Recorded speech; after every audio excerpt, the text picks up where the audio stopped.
কি এর আগে পিয়ার্স করেছেন? তখন এই কাম দিয়ে করছিলাম। কি প্রবলেম হয়েছিল? ইনফেকশন হয়ে গেছিল নিচে দিয়ে 4-5 দিন পর। ওই পার্লারে কি নাম দুইটা? আটেন। হ্যাঁ।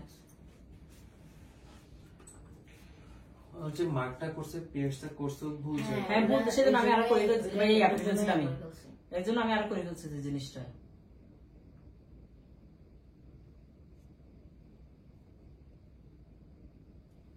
এখানে হচ্ছে পিয়ার্স মার্কটা চেক করবেন আপনারা? না আপনি করতেছেন, আমার চেক করতে হবে, আমি আমার উপর ভরসা।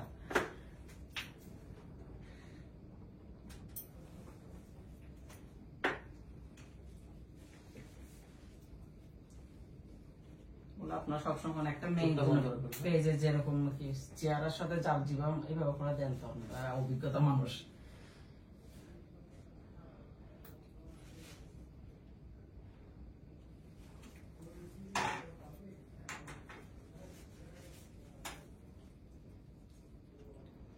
এখন নাকটা বড় করছো তো সে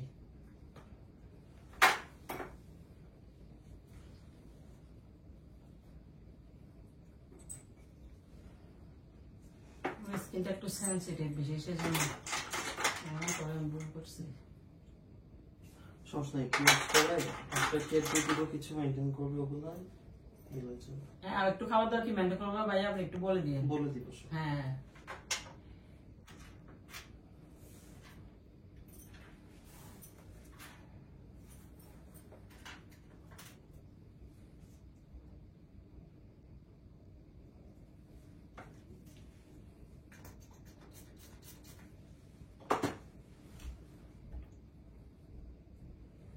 আমি ওখানে যখন সৌদি আরব থেকে আসতাম ভাই ছোটবেলায়, পুরা শরীর পুরা ফুসকা পড়ে যেত, মানে এখানে সইতো না। ওর একটা অ্যালার্জি ওষুধ মানে ডাক্তার দিয়ে দিব রাখতাম আমি যত মাস থাকতাম।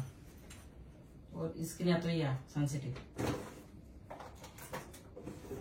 ওর বাবা মানে আমরা তো সৌদি আরব ছিলাম রিয়াদে, বুঝছে, আমার বাবা মারা গেছে এখন 4 বছর, আমার 2টাই মেয়ে, ও বড় মেয়ে আর কি।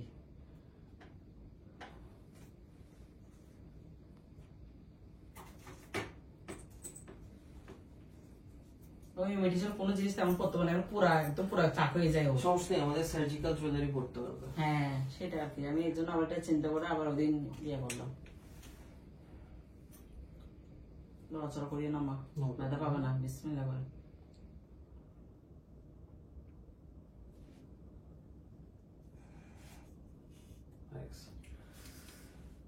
বেশি ব্যথা ছিল? নোজে একটু বোঝা যায়। হ্যাঁ কানো কম বোঝা যাবে।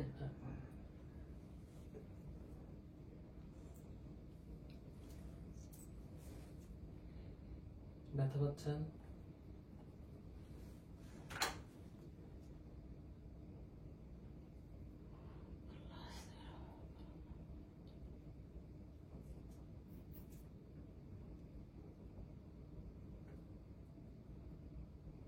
টাইম ক্লোজ নাও। চোখে একটু পানি আসে, নোজ পিয়ার্স করলে যে পাশে নোজ পিয়ার্স হয় পাশে চোখে পানি আসে একটু। ঠিক আছে।